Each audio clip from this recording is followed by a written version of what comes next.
Imagine, you walk out to your mailbox, you grab the stack of letters, and you pull out your local government newsletter. Right, the official one they mail out to everyone. Exactly.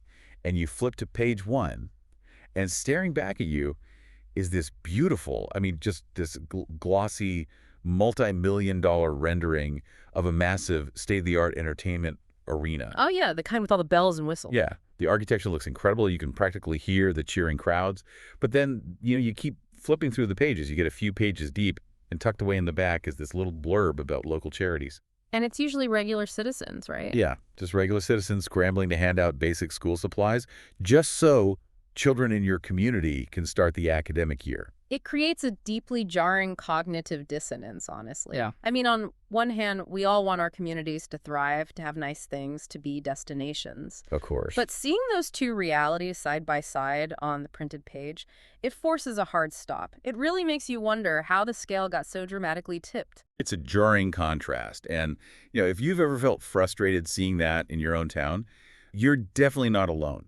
The instinct is usually to get mad, jump on social media, and start complaining about the shiny new building. Which is exactly what they expect you to do. Okay, let's unpack this. Today, we're taking you on a deep dive into the architecture of a very specific type of civic argument. A really strategic one. We're looking at how to effectively challenge local government spending. How to point out that glaring contrast without sounding like an angry anti-progress crank who just hates fun. Because that anti-progress label is, like, the absolute easiest trap for an engaged citizen to fall into. Well, for sure. The moment you simply attack a new development, that is exactly how your valid questions get dismissed by public officials. They just box you in as a cynic. So our mission today is to give you a strategic playbook for structuring what the source material calls a priority inversion argument. I love that term. Right.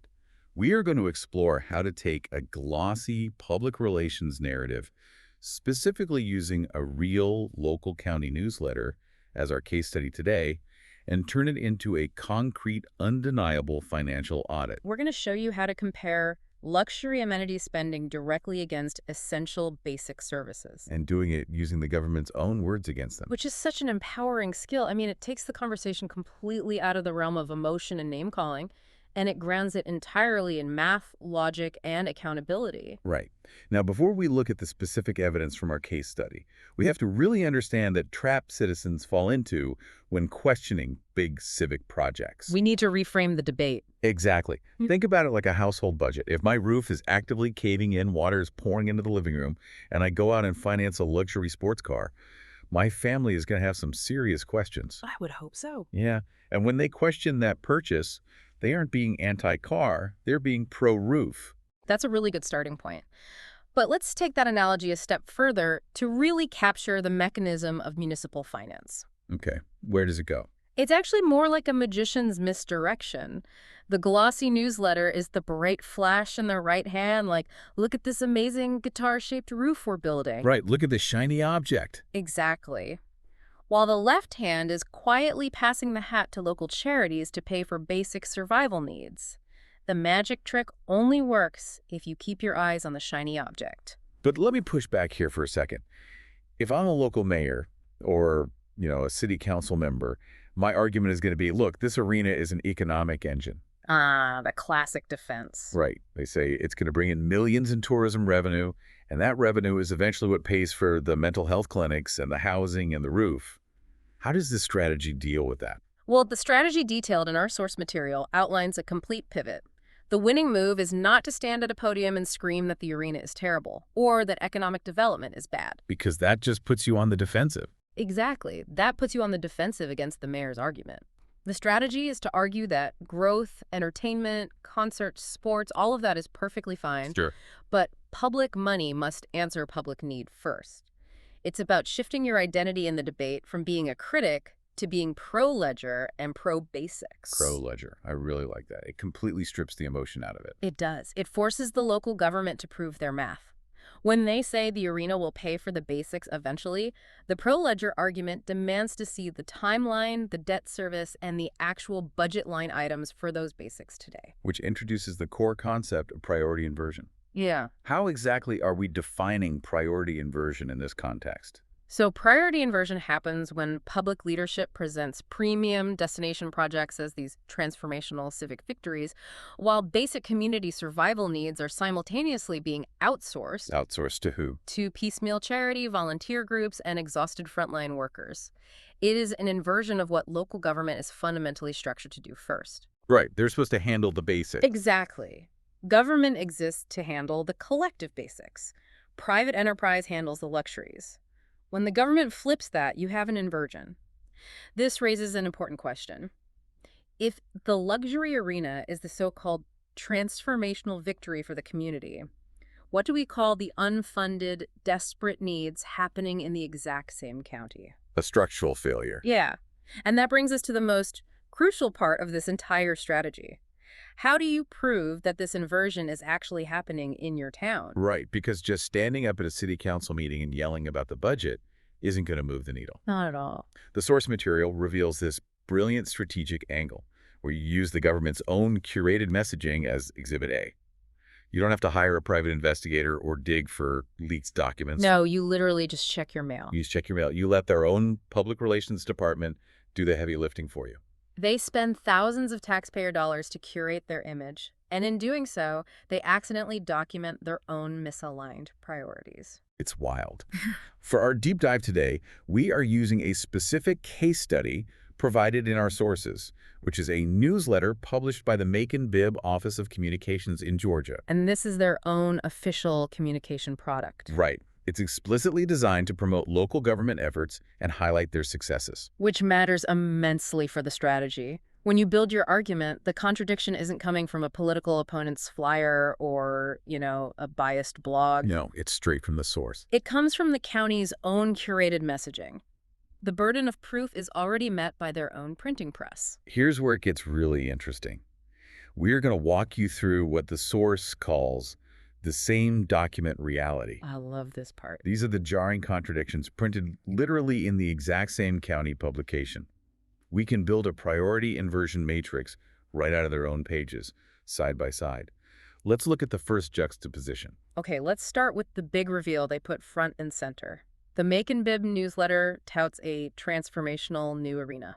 And it uses language specifically focused on the visitor, the entertainer, the athlete, and the fan experience. It highlights all these premium aesthetic features.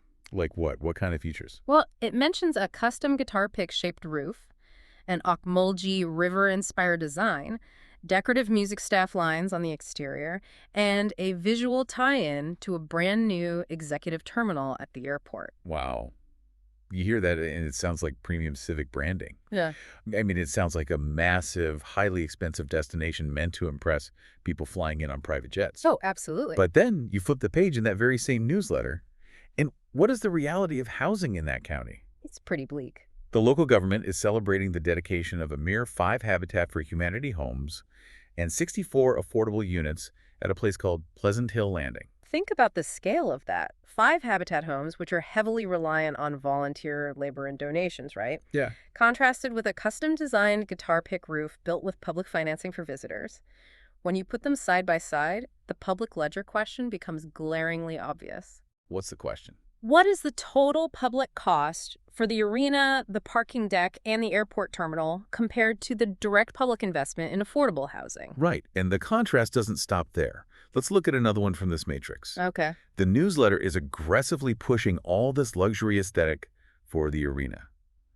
But simultaneously, just a few pages over in the same issue, it covers a men's mental health meetup. And it's not just a casual meetup, is it? No, not at all. The way they describe it isn't just a casual, hey, let's talk about our feelings get-together. The text explicitly notes that these men in the community are dealing with severe depression, grief, work stress, and generational trauma. The optics there are incredibly stark. You have millions of dollars implied for architectural aesthetics, while residents are gathering in a room to cope with severe community-wide mental health crises. Yeah. The strategic question you're forced to ask is, what is the county actually spending on mental health capacity, crisis response, and trauma support infrastructure? Are they just hosting a meetup, or are they funding real solutions? Exactly. It almost feels like the people putting the newsletter together didn't read it front to back. Yeah. Here's a third juxtaposition. Let's hear it. The government spotlight is heavily focused on entertainment crowds at the new venues. They're hyping up sold-out concerts, state championships, trade shows, people dancing the night away. It's a total celebration of leisure. Right. But the same document reality shows something much darker. The newsletter also features newly sworn-in firefighters. And what does it say about them? In the text, these frontline workers are explicitly warned that they will see some bad things most people will never see. Wow. So you have a multi-page spread celebrating massive crowds and partying right next to a grim warning to public safety workers about the severe trauma of their daily duty. It's intense. The priority question practically writes itself, right? Oh, totally. What is being spent on firefighter staffing, baseline pay, life-saving equipment, trauma counseling, and long-term retention compared to the subsidy for the entertainment venues? Right. Are you paying the people dealing with the trauma a wage that keeps them on the job? Exactly. And finally, we have the most glaring example of outsourcing basic survival. What's that one? The newsletter pushes heavy tourism and recreation messaging, implying that these memorable amenities will catalyze all this new development. But how are basic child needs represented in this county's success story? Oh, I remember this. By a community resource fair giving away more than 300 book bags to families. Over 300 book bags handed out at a giveaway. Why are basic child and family needs still treated as nonprofit, pass-the-hat charity events instead of core public investments? Right. If you have the money for a guitar pick roof, why are families scrambling for pencils? Yeah. That right there is the pure essence of priority inversion. The newsletter proves that the local government is fully aware of the poverty, the trauma, and the housing shortage. I mean, they printed it themselves. They absolutely did. But their financial muscle is directed at the amenities. However, as our source material strictly warns, there is a massive trap here that you have to avoid if you are building this argument for your own community. What's the trap? Because right now I'm fired up. I want to march into a town hall with this newsletter and start demanding answers. I know, right? But the trap is overreaching. When you are using their newsletter as your exhibit, you must stick exclusively to what is written. Ah, I see. Do not rely on it for unproven specifications or rumors you heard on Facebook. For example, do not claim the arena has a 1,200 car parking deck, or 7,000 to 12,000 seats, or that they are spending millions if those exact words and numbers are not explicitly printed in the newsletter text itself. Right, because if I stand up and say you're building a 12,000-seat arena instead of funding housing, and the actual architectural plan is only for 10,000 seats, they'll just attack my math. Exactly that. The moment you publish unsupported details, opponents and politicians will immediately attack the inaccuracies. And then they'll spend the entire news cycle disproving your seating capacity estimate. Yes, they'll call you misinformed. And that allows them to completely avoid answering the hard priority questions about the housing and the mental health crises. You lose the entire narrative because of a minor technicality that wasn't even the main point of your argument. Right. What's fascinating here is the strongest argument doesn't come from a dramatic, theatrical monologue or making huge assumptions about hidden costs. No, it doesn't. It comes from restraint. It comes from simply holding up the county's own curated success story, pointing to the text and showing the inversion. Even when the county tries to tell its absolute best success story, the inversion still bleeds through the pages. Okay, so we've established the optics. We have the narrative, we've avoided the trap of sounding anti-growth, and we've used their own newsletter as the ultimate, undeniable exhibit. But optics are really only half the battle, right? Exactly. A politician can spin optics. How do we prove the actual financial reality? How do we turn a critique of a newsletter into a mathematically undeniable audit? This is where you have to transition from public relations to the public ledger. You need receipts. Real number. Yeah.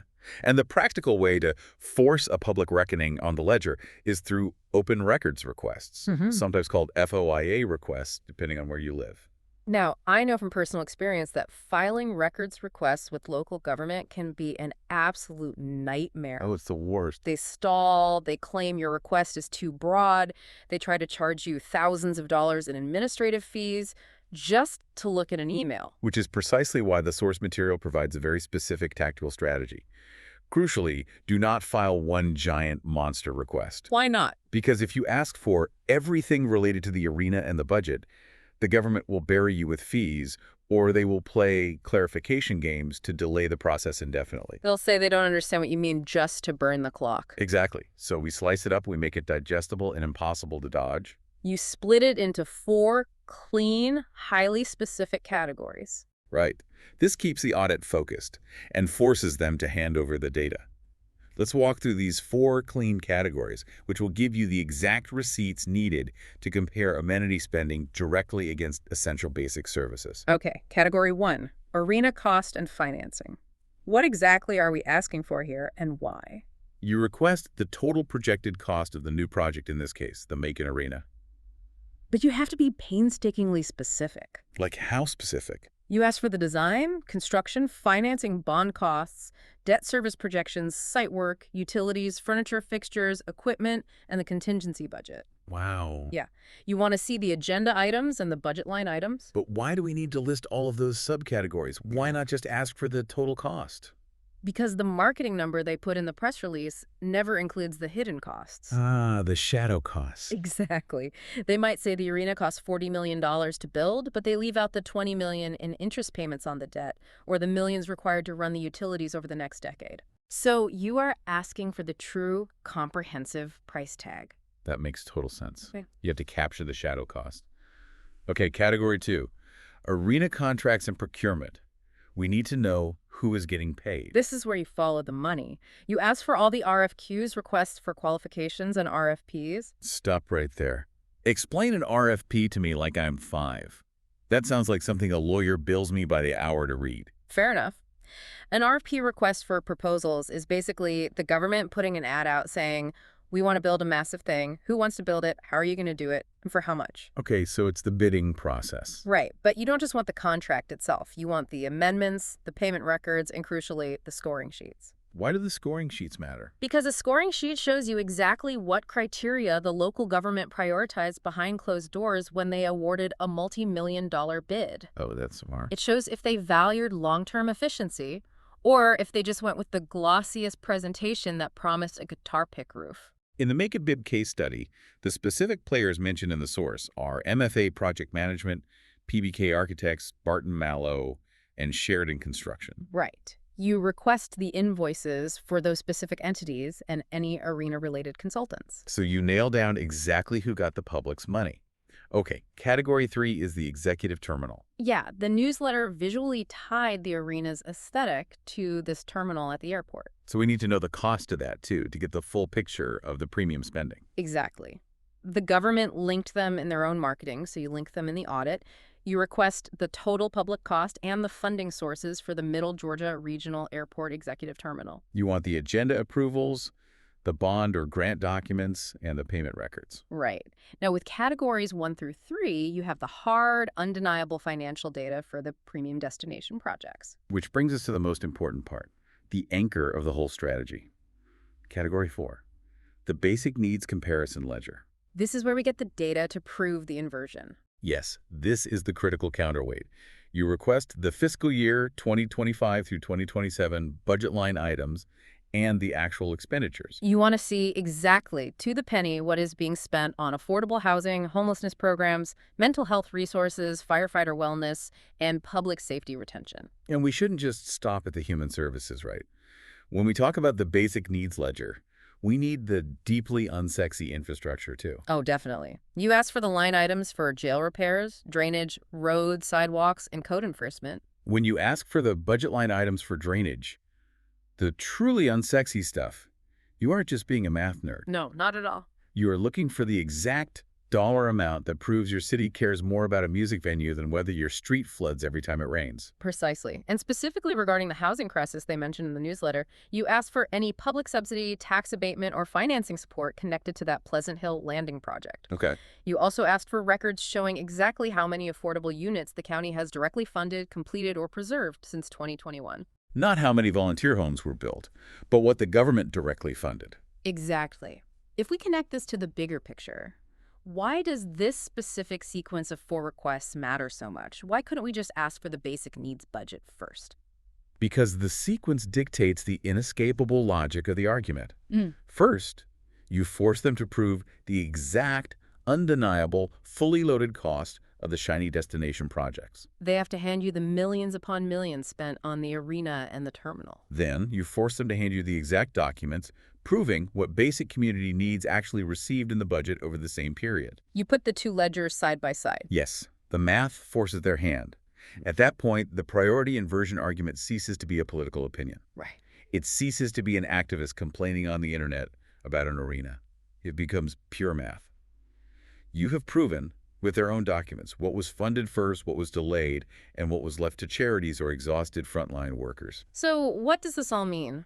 For you listening right now, this isn't just a story about a frustrating newsletter in Macon-Bibb, Georgia. No, this is a masterclass in holding public leadership accountable anywhere. The strategy we've laid out today applies to any town, any city, any county that tries to pull this magician's misdirection. The playbook is entirely universal.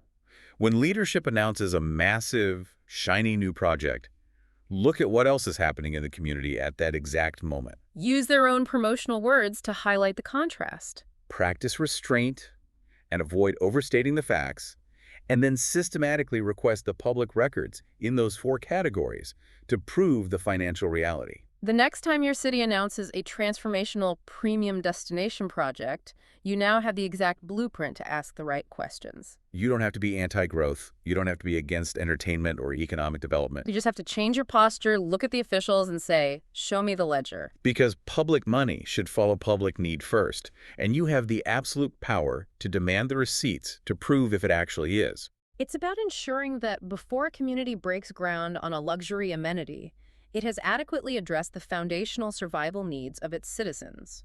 The ledger is the only thing that proves if a government actually cares about its most vulnerable, or if it just cares about its image. Which brings us back to that glossy newsletter we talked about at the very beginning of this deep dive. The multi-million-dollar arena on page 1, and the desperate scramble for donated school supplies on page 5. It leaves us with a lingering, uncomfortable question to chew on. If a municipality normalizes outsourcing its citizens' basic survival needs, like child welfare and affordable housing, to volunteer charities, while simultaneously using massive public debt to build luxury entertainment, Who is that government actually designed to serve? and what happens to a community when the charity eventually runs out, long before the arena debt is ever paid off?